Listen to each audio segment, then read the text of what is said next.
በቅርቡ ወደ ምድራችን የሚመጡት ድንቅና የማይታመኑ ቴክኖሎጂዎች በዚህ ጊዜ በፊልሞች ላይ ብቻ እናያቸውና ይሰራሉ ብለን የማንገምታቸው ቴክኖሎጂዎች ወደ ምድራችን በመምጣት ላይ ናቸው።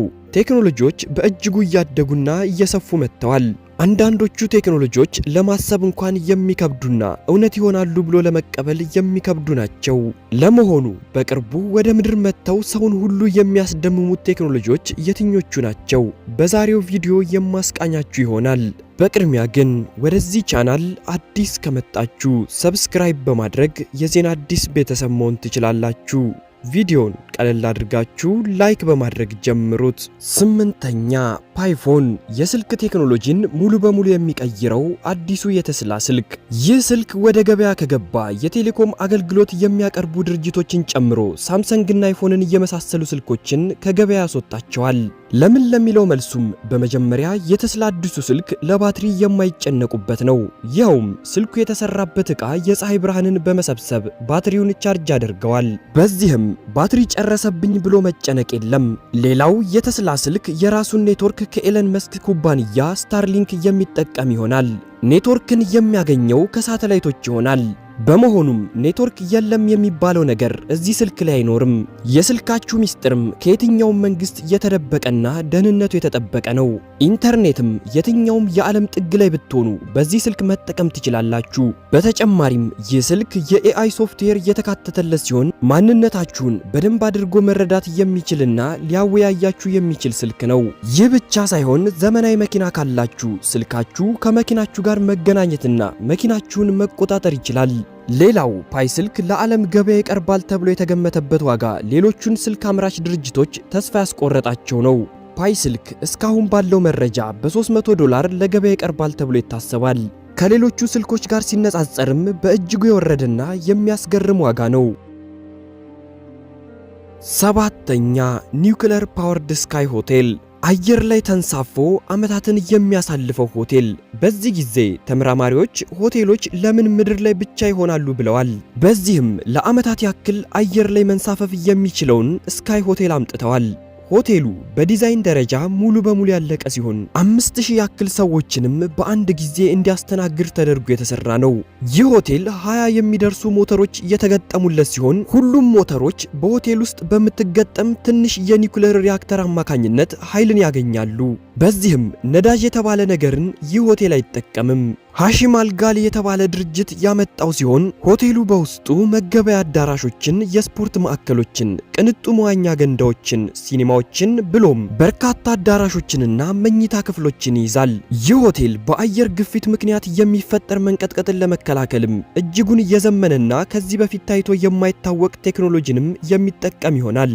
በዚህም ተሳፋሪዎች ልክ ምድር ላይ ያሉ አይነት ስሜት እንዲሰማቸው ያደርጋቸዋል።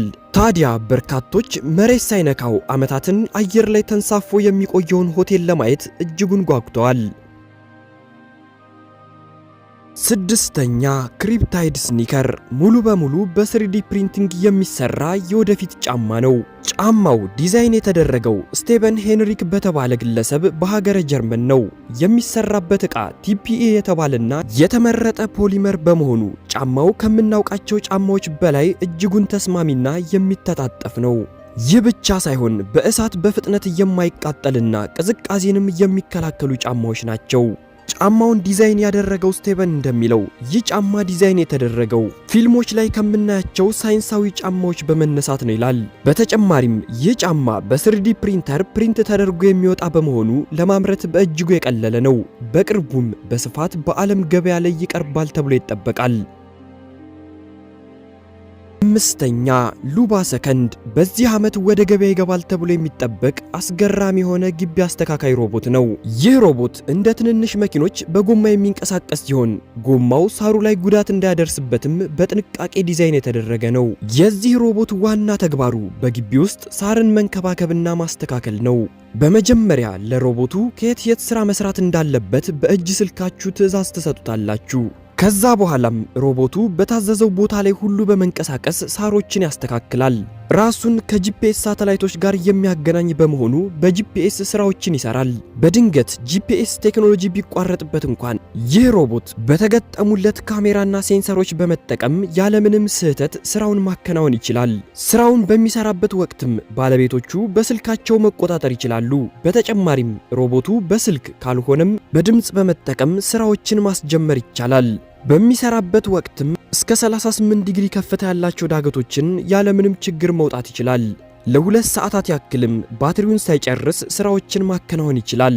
ያለማንም ትዕዛዝም ባትሪ ሲያልቅበት ራሱን ቻርጅ ያደርጋል። ብዙዎችም በዚህ ዓመት ይህንን ሮቦት ለመግዛት በመጠባበቅ ላይ ናቸው። አራተኛ ኤርያቼት ቪቱ በውሃ ላይም በአየር ላይም እንደ ልቡ የሚንቀሳቀስ ያለምንም ነዳጅ የሚሰራ ድንቅ የመርከብ ቴክኖሎጂ ነው። የዚህ ተንሳፋፊ መርከብ ዲዛይን የወጣው ላዛሪኒ በተባለ የጣሊያን ኩባንያ ሲሆን ይህ መርከብ 19 ሜትር ያክል ስፋትና 150 ሜትር ርዝማኔ ያለው ነው። በተጨማሪም ከ185 ኪሎ ሜትር በላይ በሰዓት ይጓዛል። ይህ ግዙፍ በራሪ መርከብ 8 ትልልቅ ሞተሮች ያሉት ሲሆን ሞተሮቹም ኃይልን የሚያገኙት እላዩ ላይ ከተገጠመለት ሶላር ፓነል ነው። በዚህም ያለምንም አጋዥ ለ2 ቀናት ያክል የፀሐይ ብርሃንን ብቻ ተጠቅሞ መብረር ይችላል። የበራሪው መርከብ ውስጡ በእጅጉ ቅንጡ ተደርጎ ዲዛይን የተደረገ ሲሆን በተለየ መንገድ መጓዝ ለሚፈልጉ ባለሀብቶች ታስቦ የሚሰራም ነው። ከአየር በተጨማሪም በውሃ ላይ በፍጥነት የመጓዝ ብቃትን አካቷል። ሶስተኛ ፕሮድሮን PD6 ባለ እጁ ድሮን ዘመን አመጣሽ እጅጉን ዘመናዊ ቴክኖሎጂዎች ናቸው። በጦርነት ሆነ በፊልም ስራዎች ብሎም ዕቃዎችን በማድረስ ትልቅ ስራን እየሰሩ ይገኛል። ታዲያ በቅርቡ በወትሮ ከምናውቃቸው ድሮኖች በእጅጉ የተለዩ ድሮኖችን ልናይ ተቃርበናል። ይኸውም ባለ እጅ ሮቦቶች ለእይታ መብቃታቸው ነው። ሮቦቱ በሀገረ ጃፓን ናጋዮ በተባለ ድርጅት የተሰራ ሲሆን ድሮኑ ካለው አዋጭነትና ብቃት የተነሳ ዓለም ላይ በእጅጉ ተጽዕኖ ይፈጥራል ተብሎ ይታሰባል። ምክንያቱ ደግሞ ድሮኑ በተገጠመለት 2 እጆች አማካኝነት እስከ 30 ኪሎ ግራም የሚደርስ ክብደት ያላቸው ነገሮችን ተሸክሞ መብረር የሚችል ነው። በእጆቹ ከመሸከም በተጨማሪም ሌሎች ስራዎችን ያከናውናል። በሰዓትም 60 ኪሎ ሜትር ያክል የሚበር ነው። በዚህ ሰዓት ተመርቶ ሙከራ ላይ ይገኛል። ድሮኑ በዚህ ጊዜ ያለውን የድሮን ቴክኖሎጂ ሙሉ በሙሉ ይቀይራል ተብሎም ይጠበቃል።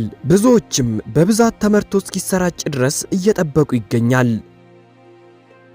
ሁለተኛ ፍሎስፔስ ፖድ በማይክሮሶፍት ካምፓኒ በቅርቡ ተሰርቶ የሚወጣ አስገራሚ የግለሰቦች መስሪያ ቦታ ነው።